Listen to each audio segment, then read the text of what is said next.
Hello everyone, मेरा नाम नीचे और आज के इस क्लास में हम लोग जीओसी के चैप्टर की स्टार्टिंग करेंगे। जीओसी यानी कि जनरल ऑर्गेनिक केमिस्ट्री एक 11th क्लास का बहुत इंपॉर्टेंट चैप्टर है जो आपकी ऑर्गेनिक केमिस्ट्री का बेस रहता है। एनसीईआरटी के अंदर इस चैप्टर को सब बेसिक प्रिंसिपल्स एंड टेक्निक के नाम से जाना गया है। ठीक है, तो इस जीओसी को पढ़ना जरूरी क्यों है? क्योंकि जितने भी आप रिएक्शंस पढ़ते हैं, चाहे हाइड्रोकार्बन के अंदर हो या 12th के अंदर जो भी आप चैप्टर्स पढ़ने वाले ऑर्गेनिक केमिस्ट्री के अंदर, और अपार्ट फ्रॉम योर एनसीईआरटी और standard of class 11 and class 12, बाहर जितने भी साइंटिस्ट लोग वगैरह जितने भी रिएक्शंस करते हैं ऑर्गेनिक की, उसमें जीओसी का बहुत यूज़ होता है। क्योंकि इसके अंदर कुछ ऐसे इफेक्ट्स हम लोग पढ़ते हैं, कुछ इंटरमीडिएट्स के बारे में हम लोग पढ़ते हैं जो रिएक्शंस में रिएक्टेंट और प्रोडक्ट के बीच में करते हैं। तो जनरल ऑर्गेनिक केमिस्ट्री हमारे सिलेबस के हिसाब से बहुत इंपॉर्टेंट चैप्टर है। ठीक है, हर बहुत ज़्यादा रिलेटेड कवर करना चाहता है। तो आज के चैप्टर में हम लोग पहला बेसिक इंट्रोडक्शन देखेंगे कि जनरल ऑर्गेनिक केमिस्ट्री में जो बेसिक चीज़ें हैं इसके बारे में हम लोग जानकारी लेंगे कि हमें क्या पढ़ना है। फिर हम लोग पहला सेकेंड चैप्टर देखेंगे इंडक्टिव इफेक्ट होता है। ठीक है, तो जितनी भी रिएक्शंस होती है ऑर्गेनिक के अंदर, जितनी भी रिएक्शंस होती है उसके लिए हम लोगों को एक रिएक्टेंट चाहिए। वो रिएक्टेंट किसी ना किसी चीज़ से रिएक्ट करेगा तभी तो आपका प्रोडक्ट बनेगा। अगर कोई चीज़ रिएक्टेंट किसी से रिएक्टिव नहीं करेगा तो प्रोडक्ट कैसे बनेगा? तो सबसे पहले ध्यान से देखिए, ये है आपका रिएक्टेंट। ये रिएक्टेंट किसी ना किसी चीज़ से रिएक्ट कर रहा होगा, उसको हम बोलते हैं रिएजेंट। उसको हम बोलते हैं रिएजेंट। तो रिएक्टेंट और रिएजेंट आपस में रिएक्ट कर रहे हैं, बनाना चाहिए इनको प्रोडक्ट, और ये प्रोडक्ट बनाते हैं। लेकिन प्रोडक्ट बनाने से पहले ये अपनी एक स्टेज में जाती है, जिस स्टेज का नाम होता है इंटरमीडिएट। इंटरमीडिएट क्या होंगे? एक ऐसे मतलब कि मान लो चलो उनकी जो लाइफ होती है जो शॉर्ट लाइफ होती है, बहुत हाई एनर्जेटिक होते हैं। प्रोडक्ट बनाने से पहले वो अपनी इंटरमीडिएट फॉर्म करते हैं, उस इंटरमीडिएट की हम लोग स्टेबिलिटी को बढ़ाते हैं, तब जाके वो प्रोडक्ट में कन्वर्ट होता है। ठीक है, तो रिएक्टेंट प्लस रिएजेंट बनाता है सबसे पहले आपका इंटरमीडिएट। ठीक है, और उसके बाद ये इंटरमीडिएट आपका प्रोडक्ट में कन्वर्ट होता है। अभी मुझे ज़्यादा समझ में नहीं आया होगा कि इंटरमीडिएट है क्या। हम लोग एक रियल लाइफ एग्जाम्पल समझने की कोशिश करते हैं कि इंटरमीडिएट होता है। ठीक है, मान लीजिए कि ये आपका घर है, रूम। ठीक है, और ये है आपका स्कूल। जब स्कूल जाने का समय होता है तो आप ऐसे तैयार होकर आते हैं, तैयार होते हैं, स्कूल को जाते हैं। तो यही आपका रास्ता होना चाहिए, घर से डायरेक्ट स्कूल। लेकिन बीच में मान लीजिए आपका दोस्त का घर है। ठीक है, तो आपके दोस्त का घर है। वैसे तो आपका रास्ता ऐसे होना चाहिए सीधा, आपको सीधा स्कूल जाना चाहिए। लेकिन आप क्या करते हैं, पहले अपने विजिट करते हैं, अपने दोस्त के पास जाते हैं, उसको खाएंगे, गाड़ी स्कूटी चलते हैं जैसे कि आप जाते हैं, फिर उसके बाद आप लोग स्कूल पहुँचते हैं। ठीक है, तो देखा जाए कि ये रिएक्टेंट है, ये प्रोडक्ट है। देखिए कभी कभी ऐसा होता है कि रिएक्टेंट से डायरेक्ट प्रोडक्ट नहीं बनता, वो एक रास्ते से गुजरता हुआ जाता है। ये रास्ता जो आपके दोस्त का घर है, ये वही इंटरमीडिएट है जो यहाँ पर बनता है। ठीक है, तो यहाँ पर मान लीजिए यहाँ पे आपको कुछ तो समय खराब हुआ होगा, आप दोस्त को उठा रहे हैं, उसको बात कर रहे हैं, कभी आप जा रहे हैं। ठीक है, तो 5-10 मिनट कुछ भी लेट होगा, तो ये तरीके का इंटरमीडिएट है जो रिएक्टेंट और प्रोडक्ट के बीच में बनता है। ठीक है, तो इंटरमीडिएट लोग को समझ में आ गया कि जब रिएक्टेंट रिएजेंट के साथ रिएक्ट करते हैं तो प्रोडक्ट बनाने से पहले वो अपनी स्टेज में जाते हैं, जिस स्टेज का नाम होता है इंटरमीडिएट।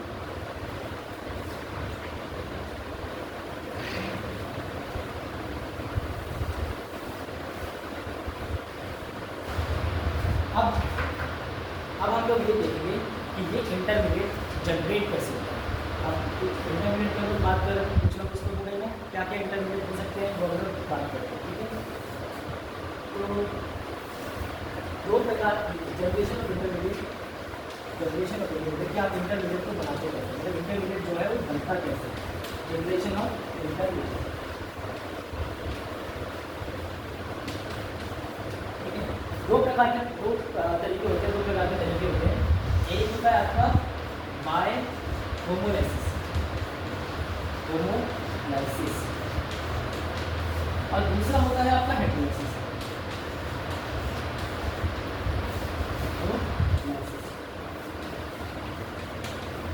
ठीक है, होमोलाइसिस का मतलब तो हमें पता है, लाइसिस का मतलब होता है तोड़ना, लाइसिस का मतलब होता है तोड़ना। तो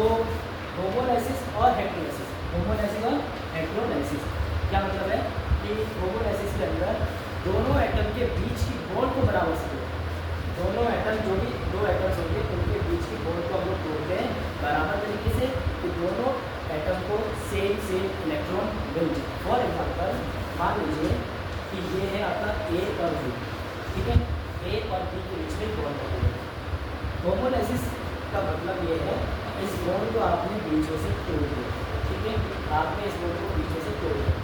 एक इलेक्ट्रॉन ए के पास रहेगा, एक इलेक्ट्रॉन रहेगा बी के पास, एक इलेक्ट्रॉन रहेगा ए के पास और एक इलेक्ट्रॉन रहेगा बी के पास।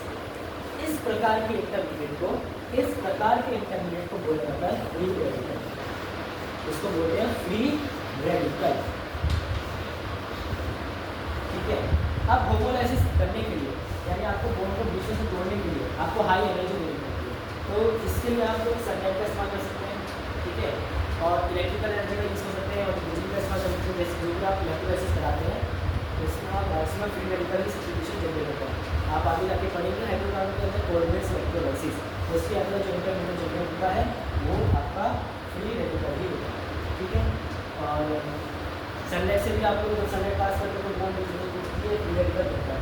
तो जब भी याद है, जब भी एटम्स के पास एक सिंगल इलेक्ट्रॉन होता है, मैंने ये जो एक इलेक्ट्रॉन है ये सिंगल इलेक्ट्रॉन है और इलेक्ट्रॉन है, सिंगल इलेक्ट्रॉन है या और इलेक्ट्रॉन, ठीक है।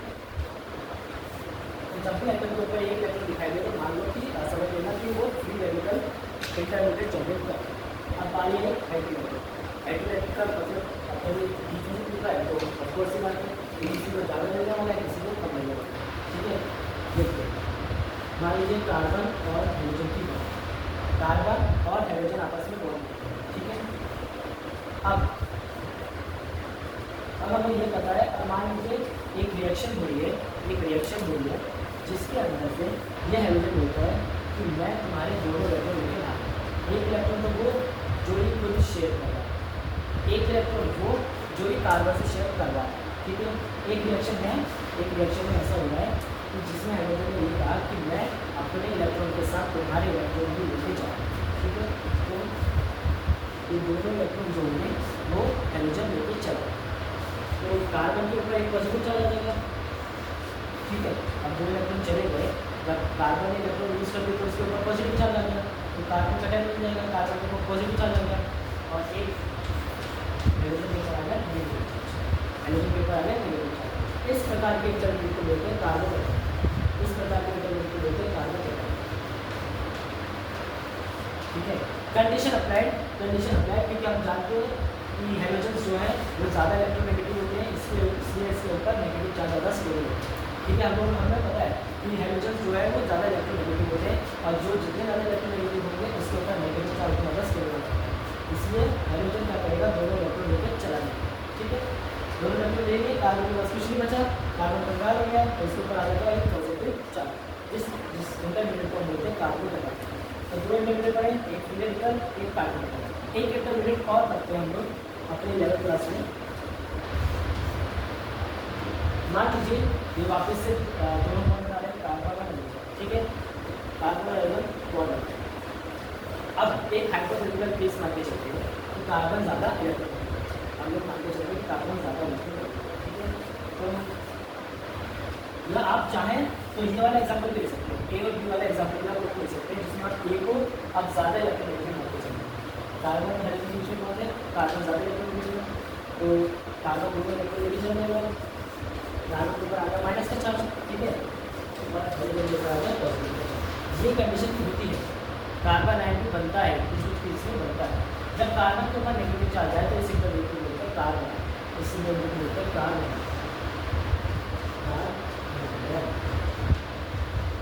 और इसको कार्बोनियम आयन भी बोलते हैं, क्या बोलते हैं, कार्बोनियम आयन, देखो यही बोलते हैं कार्बोनियम।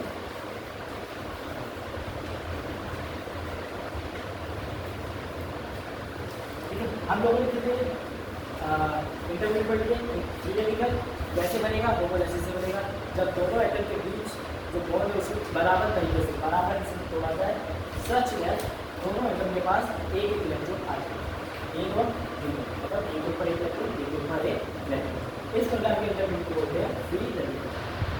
अब दूसरा हाइड्रोलाइसिस मेथड है, ठीक है, मतलब बॉन्ड जो बराबर तरीके से तो एक बार ऐसा होगा कि हाइड्रोजन दोनों इलेक्ट्रॉन लेके चला जाएगा तो कार्बन के ऊपर आएगा पॉजिटिव चार्ज, इस प्रकार के इंटरमीडिएट को बोलते हैं कार्बोकैटायन।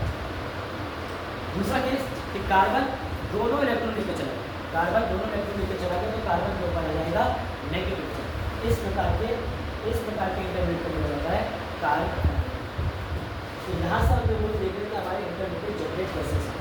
इसके अलावा भी और बहुत सारे इंटरमीडिएट हैं जो हम लोग पढ़ते हैं। फॉर एग्जांपल एक होता है आपका डाइक्लोरोकार्बन, ठीक है, बेंजाइन पढ़ते हैं, सबसे दूसरा एक पढ़ते हैं बेंजाइन प्रकार के होता है डाइक्लोरोकार्बन एसोसिएट, ठीक है, और भी बहुत प्रकार के हम लोग नाइट्रीन हो गया, ठीक है, एक इंटरमीडिएट जो पढ़ते हैं, एक है कार्बन। तो ये और भी इंटरमीडिएट हैं जो हम लोग अपने ऑर्गेनिक केमिस्ट्री में देखते हैं। लेकिन फिलहाल हमारे लिए फ्री रेडिकल कहाँ के पता है और कहाँ के है, सिर्फ इतने ही 3 इंटरमीडिएट की आवश्यकता होती है। हमारा काम इसी में चल रहा है।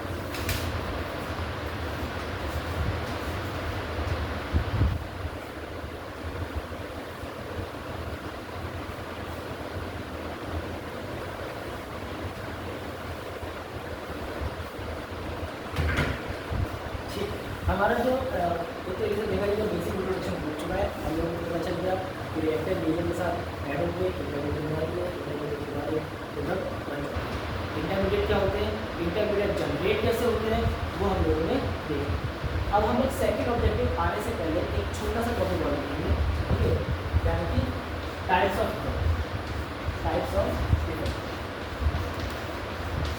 इफेक्ट होते हैं कि दो प्रकार इफेक्ट होते हैं, 2 प्रकार। एक होता है आपका परमानेंट इफेक्ट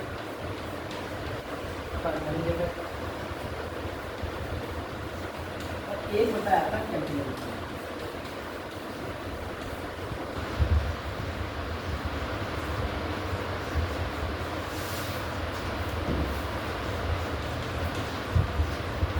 परमानेंट इफेक्ट के अंदर हम लोग क्या क्या पढ़ते हैं, एक हम पढ़ते हैं इंडक्टिव इफेक्ट,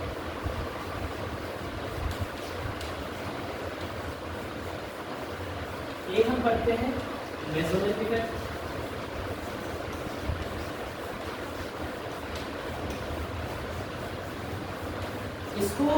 इस इफेक्ट को रेजोनेंस इफेक्ट भी कहते हैं। इस इफेक्ट को रेजोनेंस इफेक्ट भी कहते हैं, वो हम लोग आगे जाके डिस्कस करते हैं।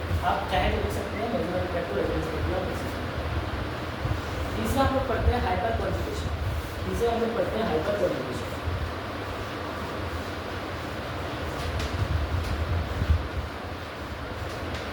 ये 3 प्रकार के इफेक्ट हैं जो परमानेंट इफेक्ट में आते हैं, ठीक है।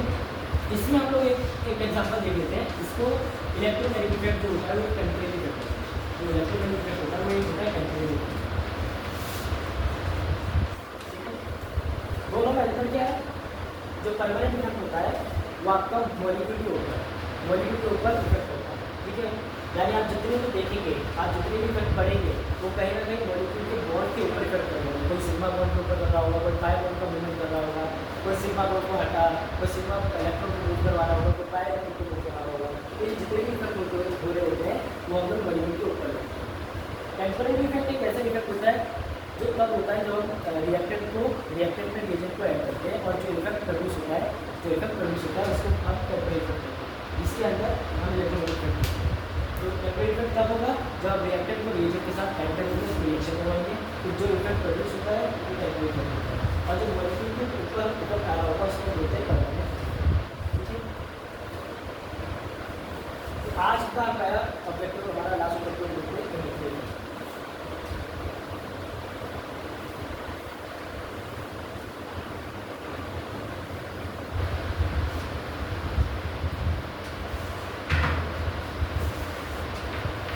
Inductive effect.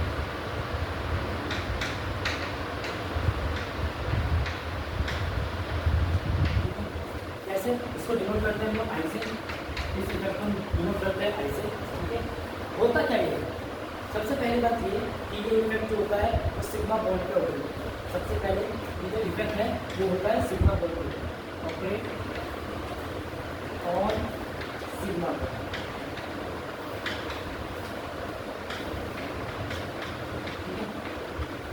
कैसे होता है थोड़ी देर में डिस्कस करते हैं। जब पहले देखेंगे हमें पहले पता होना चाहिए इंडक्टिव इफेक्ट होता क्या है। तो पहला हम देखेंगे कि ये जो इफेक्ट है वो सिग्मा बॉन्ड के ऊपर, सिग्मा बॉन्ड के ऊपर।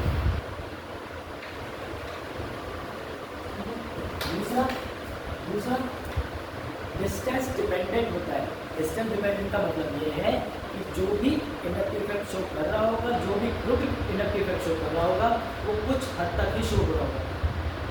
जैसे जैसे कार्बन की चेन बढ़ती जाएगी हम देखेंगे, जैसे हम उसके दो टाइप्स होते हैं वो हम लोग इसमें देखेंगे कि जैसे जैसे कार्बन की चेन बढ़ती जा रही है इंडक्टिव इफेक्ट कम होता जाएगा, तो ये डिस्टेंस डिपेंडेंट होगा। तो क्या होगा? Distance dependent.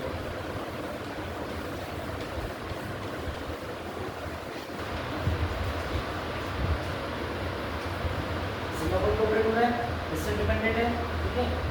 और हम लोग क्या लिख सकते हैं इसके ऊपर? कैन बी नेगलेक्टेड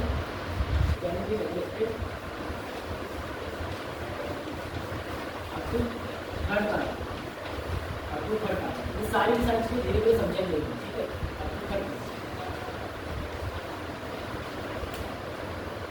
एक और इम्पोर्टेंट चीज, इसके ऊपर इंडक्टिव इफेक्ट में पार्शियल चार्ज का डेवलपमेंट होता है, पार्शियल चार्ज डेवलपमेंट।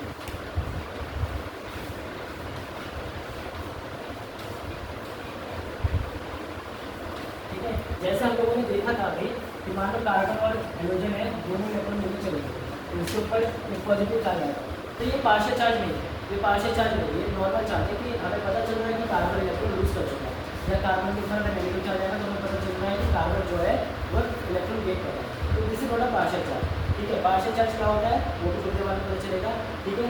लेकिन जो चार्ज इंडक्टिव इफेक्ट में जनरेट होता है वो होता है पार्शियल चार्ज। तो एक एक चीज़ को हम लोग इसके टाइप्स के थ्रू समझते रहेंगे कि ऑपरेट और सिग्मा मोड क्या होता है, डिस्टेंस डिपेंडेंट भी क्यों होता है, फिर हर कार्बन वॉल्स को मेजर कर देते हैं, कैसे पार्शियल चार्ज इसमें डेवलप होता है, ये सारी चीज़ें हम लोग धीरे धीरे देखते हैं।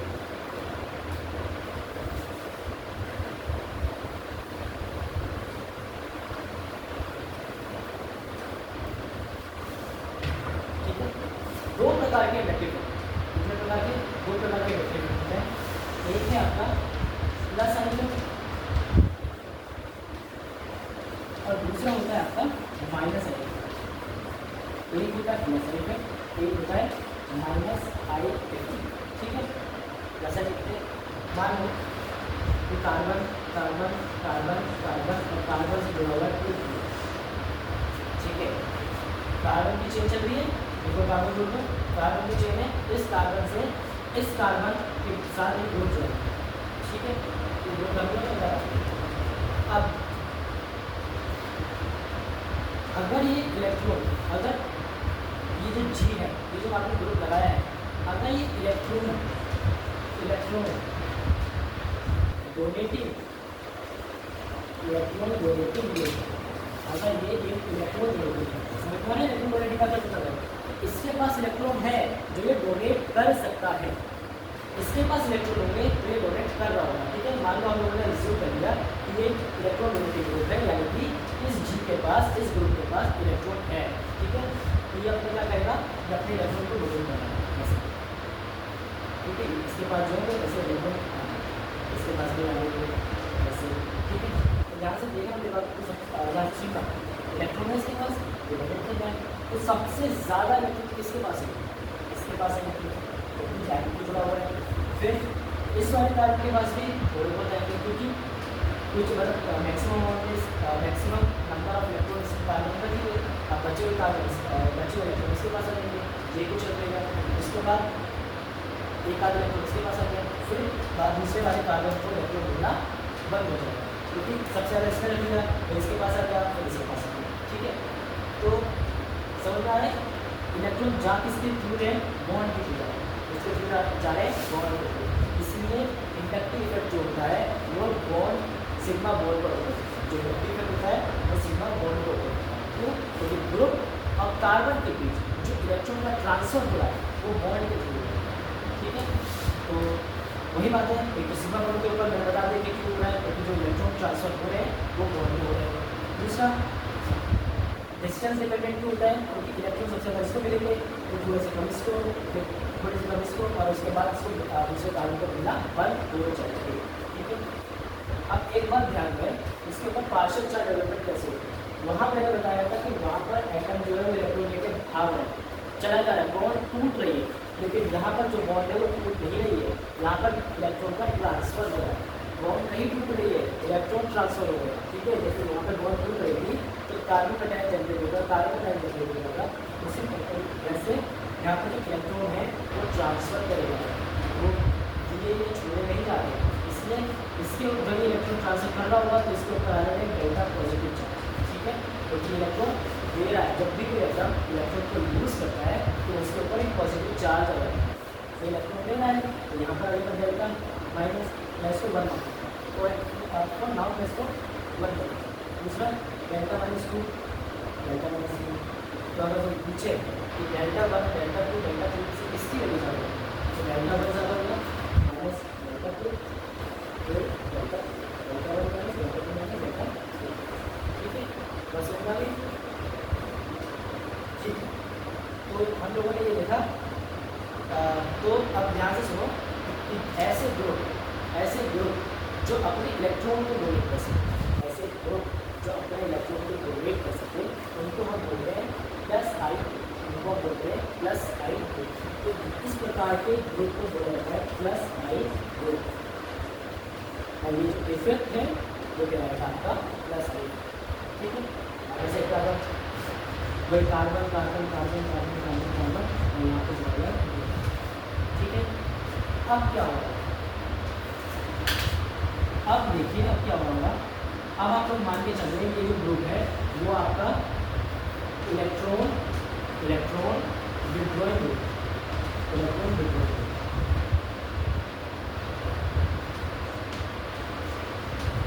क्या मतलब है इसका कि अब ये कार्बन को इलेक्ट्रॉन नहीं दे रहा है, अभी कार्बन से इलेक्ट्रॉन दे रहा है, अभी कार्बन को इलेक्ट्रॉन नहीं दे रहा है, अभी कार्बन से इलेक्ट्रॉन दे रहा है। तो कार्बन के बाद जो इलेक्ट्रॉन होंगे इसकी तरफ जा रहा है, ठीक है, यहाँ से लेंगे यहाँ से लेंगे, अब इलेक्ट्रॉन जो है वो जी की तरफ जा रहा है, ठीक है। तो सबसे ज़्यादा इलेक्ट्रॉन कौन देगा, ये वाला कार्बन, क्यों, क्योंकि ये डायरेक्टली चीज़ें जुड़ा हुआ है। फिर ये वाला कार्बन ये से इलेक्ट्रॉन देगा, ये से कम देगा, और यहाँ से तो इलेक्ट्रॉन उसको मिलना बंद ही हो जाएगा। अब इलेक्ट्रॉन इसको दे रहा है तो इसके ऊपर डेल्टा पॉजिटिव आ जाएगा, इसके ऊपर डेल्टा पॉजिटिव चला जाएगा, है ना। सिमिलर यहाँ पर भी डेल्टा पॉजिटिव होगा, यहाँ पर भी डेल्टा पॉजिटिव होगा, ठीक है। तो ऐसे ग्रुप जो इलेक्ट्रॉन को ले रहे, जो इलेक्ट्रॉन को खींच रहे, उनको कहा जाता है माइनस आई, ठीक है। वैसा ग्रुप कौन से होंगे जो इलेक्ट्रॉन को डोनेट कर सकते हैं, माइनस आई ग्रुप कौन से होंगे जो इलेक्ट्रॉन को खींच सकते हैं। तो यहाँ पर हम लोग इलेक्ट्रिक इफेक्ट ले चुके हैं। अब एक चीज़, ऐसे बहुत सारे ग्रुप होंगे जो प्लस आई शेप में होंगे और ऐसे बहुत सारे ग्रुप होंगे जो माइनस आई शेप में होंगे। तो कौन से ज़्यादा वाले अच्छे हैं, कौन से बेकार वाले हैं, किसकी प्रायोरिटी ज़्यादा है, ठीक है, वो हम लोग कैसे देखेंगे। तो इसकी एक सीरीज़ होती है प्लस आई सीरीज़ और माइनस आई सीरीज़, वो हम लोग अभी देखेंगे। तो आई होप आप लोगों को समझ में आ गया होगा। हम लोग एक और रियल लाइफ एग्जाम्पल भी देख सकते हैं, इलेक्ट्रिक इफेक्ट को समझाया है कि इलेक्ट्रिक इफेक्ट किससे डिपेंडेंट क्यों होता है, या हाँ किससे डिपेंडेंट क्यों होता है, ठीक है। अब मान लो कि आपके घर में आपकी मम्मी का कि मेरे को काम में मदद करो, ठीक है, तो यहाँ पर लगा कि चलो मेरी मदद करो, तो आप क्या करेंगे, आप जाएंगे और उनके हाथ पकड़ेंगे ऐसे पीछे से, जैसे घर लगा रहे आपको पीछे से हाथ पकड़ेंगे, तो आपके लोग बोलेंगे ये क्या कर रहे थे, वो आप बोलेंगे कि मैं तो मदद करवा रहा हूँ आपको, कैसे, आपका हाथ पकड़ के आप झाड़ू लगाइए, मैं पीछे से हाथ लगा दूँगा। फिर आपका छोटा भाई आएगा, वो भी ऐसे काम करेगा, ठीक है। तो एक तरीके से देखा जाए तो आप असल में काम कर कौन रहे हैं, असल में झाड़ू तो आपकी मम्मी लगा रही है, आपने तो बस उनका हाथ पकड़ रखा है। उसी प्रकार से असल में काम कर कौन सी आते हैं, ये वाले असल में काम करने में ये वाले आते, बाकी तो सब ऐसे फर्जी में, ठीक है। तो ये अगर सब से समझ आ गया होगा और हम लोगों ने एक लॉजिकल मेथड भी देखी है इलेक्ट्रिक को समझा। अब आप लोग देखते हैं इसकी प्लस आई सीरीज और माइनस आई सीरीज।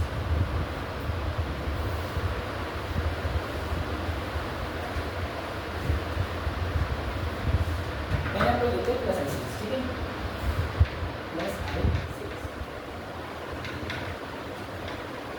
कहीं कहीं पर प्लस आई सीरीज और माइनस आई सीरीज का ऑर्डर ऊपर नीचे होता है, तो इससे घबराने की जरूरत नहीं है। जो ऑर्डर मैं लिखवा रहा हूँ, जो ऑर्डर ये मैं लिखाऊंगा वो ऑर्डर आप कर सकते हैं, उससे सवाल पूछ जाता है। लेकिन कभी देखिए किसी बुक में कुछ ऑर्डर लिखा होगा, किसी में कुछ और ऑर्डर लिखा होगा, ठीक है। तो प्लस आई सीरीज का ऑर्डर देखें तो CH2 माइनस, फिर आपका NH माइनस, फिर आपका CO माइनस, फिर आता है आपका O माइनस, फिर आएगा आपका 3 डिग्री होता है, फिर 2 डिग्री अल्काइन, 1 डिग्री अल्काइन, फिर आता है आपका इथेन, फिर आते हैं आपके टाइटेनियम, मतलब आपको पता होगा हाइड्रोजन की वैसे में बोलते हैं टाइटेनियम, ड्यूटेरियम, और लास्ट में आता है आपका हाइड्रोजन। ठीक है, तो ये आपकी सीरीज है प्लस आएगी, ये आपको याद रखनी पड़ेगी। CH2 माइनस अच्छा ग्रुप होगा जो इलेक्ट्रॉन को छोड़ेगा आसानी से। ठीक है, फिर NH minus, CO minus, O minus, 3 degree 2 degree. ठीक है, तो ये है आपकी प्लस आई की सीरीज। माइनस आई की सीरीज अगर आप देखें, अगर माइनस आई की सीरीज देखें तो माइनस आई की सीरीज बिल्कुल फिक्स हो जाएगी। NF3 plus NR3 plus SR2 NS3 plus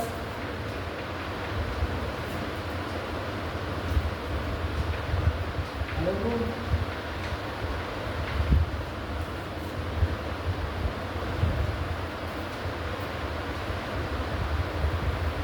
SO3H, तो cyanide, aldehyde, acid, fluorine, chlorine, bromine, iodine,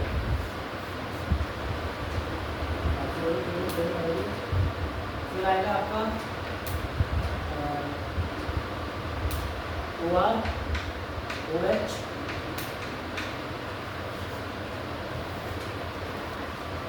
alkyne, फिर आएगा बेंज, फिर आएगा E, मतलब अल्काइन C, फिर बेंजीन आ जाएगा, मतलब बेंजीन, फिर आपका अल्कीन आएगा और फिर आ जाएगा आपका अल्कीन। ठीक है, फिर आ जाएगा आपका अल्कीन और लास्ट में वही आएगा अच्छा। ठीक है, तो ये सीरीज है प्लस आई की सीरीज और माइनस आई की सीरीज, ये आपको याद रखनी पड़ेगी। NO3 plus NR3 plus SR2 NS3 plus NO2 plus SO3H, cyanide, aldehyde, acid, fluorine, chlorine, bromine, iodine, फिर OR, ईथर कहते हैं इसको, alcohol, OH, alkyne, Benz, benzene, कीन, अल्केन और हाइड्रोजन। तो इतने में आप करेंगे तो आपको सवाल हो जाएंगे। तो मैं आपको बता देता हूँ कि इंपॉर्टेंट क्या है। एक तो आपको पता होना चाहिए कि NO2 क्या है, NO2 की माइनस एक ज़्यादा है, फिर साइनाइड, एल्डिहाइड और एसिड याद होना चाहिए। आपको हाइड्रोजन की सीरीज याद होनी चाहिए, क्लोरीन, ब्रोमीन और आयोडीन में, और OR और OH। अगर इतने हिस्से को आपने याद रख लिया तो आपके मोस्टली सवाल बच जाते हैं, वरना पूरी सीरीज याद रखोगे तो बेहतर है। ठीक है, तो आज की क्लास के लिए बस इतना ही। आज हम लोगों ने बस थोड़ा सा इंट्रोडक्शन दिया कि ऑर्गेनिक केमिस्ट्री का बेसिक इंट्रोडक्शन क्या होता है, इंडक्टिव इफेक्ट के बारे में हम लोगों ने जानकारी दी। इसके बाद हम लोग इसके एप्लीकेशन वगैरह भी देखते हैं और फिर हम लोग आगे चैप्टर में कंटिन्यू होते रहते हैं, इसकी एग्जाम्पल में हम लोग पूछते रहते हैं। ठीक है, इसके अगर हम लोग सवाल देखें, अगर हम इसके सवाल देख लेते हैं, एक बार सवाल भी लगा देते हैं। मान लीजिए कभी सवाल आ जाता है, क्वेश्चन में पूछ लिया जाता है कि बताओ कि NO2 और क्लोरीन में से अच्छा माइनस साइन कौन सा है। तो आपको पता होना चाहिए कि माइनस साइन का इफेक्ट अगर देखना है तो आपको सीरीज याद होनी चाहिए, तो NO2 ज़्यादा अच्छा होगा क्लोरीन से। तो एक प्रकार से सवाल तो इस पर तब बनेंगे जब हम लोग इसकी एप्लीकेशन देखते हैं। तो हम लोग एप्लीकेशन एक बार कर लेंगे तो इसके सवाल को बहुत अच्छी तरीके से देखेंगे। तो आज की क्लास के बस इतना ही, देखते हैं इसी क्लास। Thank you.